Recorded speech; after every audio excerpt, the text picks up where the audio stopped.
Hello again, YouTube. Today, this is a battle on PMPbeta, and I am NewPermafrost. I've been on YouTube for about 2.5 years, and this is just a standard black and white battle.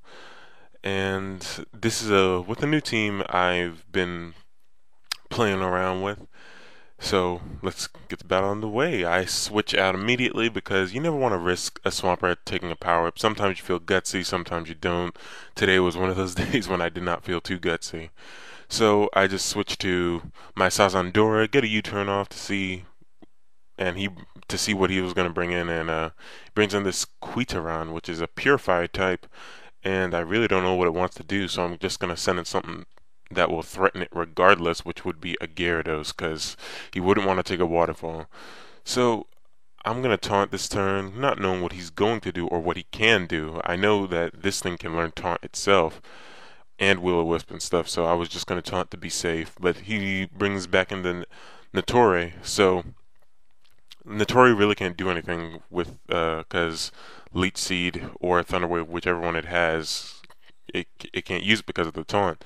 So I'm going to switch into my Sazandora to try and Fire Blast it, and he stayed in predicting my over prediction, but I'm just going for Fire Blast. I really don't know how he's going to stay in again. He's going to stay in this turn, and I'm just going to get a Fire Blast to take him out, so that's awesome.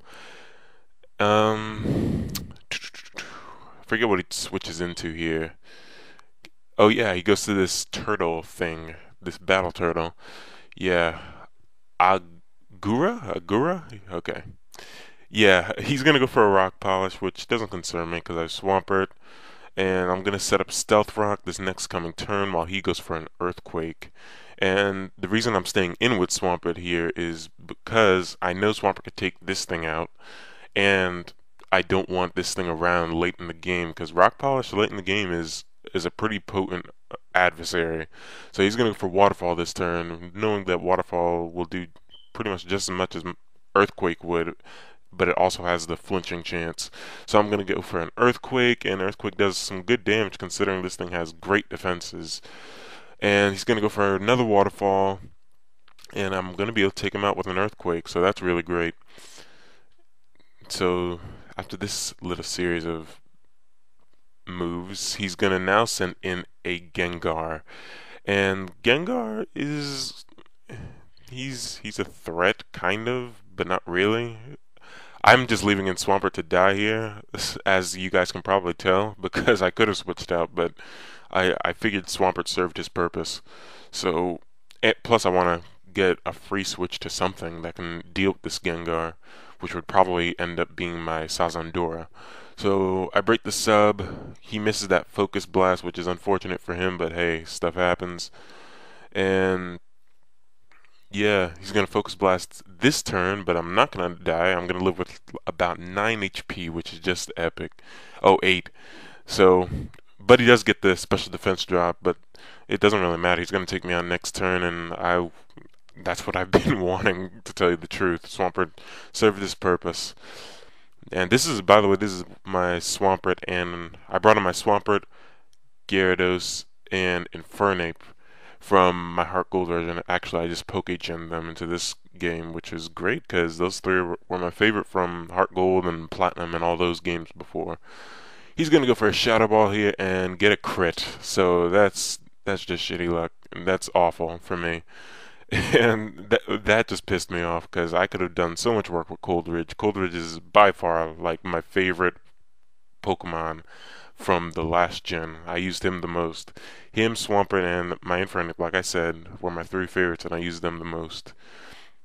So I'm going to U-turn out because U-turn is always good. It's a pro move. So I can send out a counter to this thing or something that can deal with it.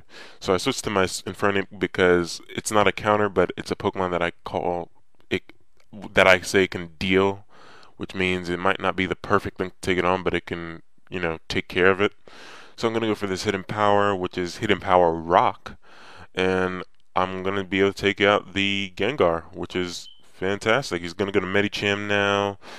I want to sent out Sazandor for Death Fodder to see what he's going to lock himself into, because, as we all know, most Medichams are a choice of some type. Choice Band, Choice Scarf, 90% of them are. I'm not going to get into the mathematical analysis, but I'm pretty sure almost all of them are. He's going to take out my Sazandor. I'm going to go to Musharna, because I think this thing is so much cooler than Cresselia. And I'm going to go for a Calm Mind. And he sends this Quitaran, which is going to taunt me this next coming turn, and I kind of predict that because, as I told you before earlier in this match, I know that Quitaran can learn taunt, so I'm just going to go for a Psychic this next coming turn. And this is a defensive, bulky Musharna with Calm Mind, so it can, when it sets up, it can really do some serious damage. And I'm going to be able to take out this Quitaran on this turn. He's going to send out a Cresselia now, and he's going to Moonlight to see what I would do, and just to be at full health to take a hit to see what I have, and he sees that I have Shadow Ball, so that's what I go for. And Cresselia's, that's about a 3-hit KO, so, well, it's not about, it is a 3-hit KO. So I'm going to go to my Dark Steel type, this Kirikizan, which I think it just looks cool. I think it's one of the coolest looking Pokemon ever made.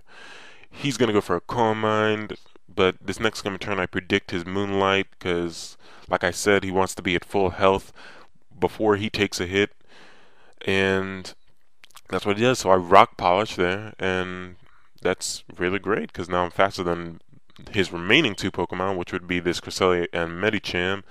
And here I go for the Night Slash. Not enough to take it out. Does well over half though, which is good. He goes for a Moonlight, and I'm seeing that it's going to take a long series of Night Slashes because he's recovering a lot more than I expected him to. But luckily for me, I make up for that Gengar crit with a crit of my own with this Night Slash, and it's able to take out the Cresselia. And I was like, I was actually saying, wouldn't it be funny if I got a crit there to make up for the Gengar crit, and I did. So his last Pokemon comes out, Medicham, and I'm going to Night Slash to almost take it out. Not quite take it out, but it almost takes it out. He's going to high jump kick me, and of course it's going to take me out because I'm Dark Steel, and that's 4 times super effective against me. But I have Musharna left, and Medicham can't touch the Musharna, so that's pretty much good game. So everyone comment, rate, subscribe on this PMPbeta channel, of course, but also come check out my channel.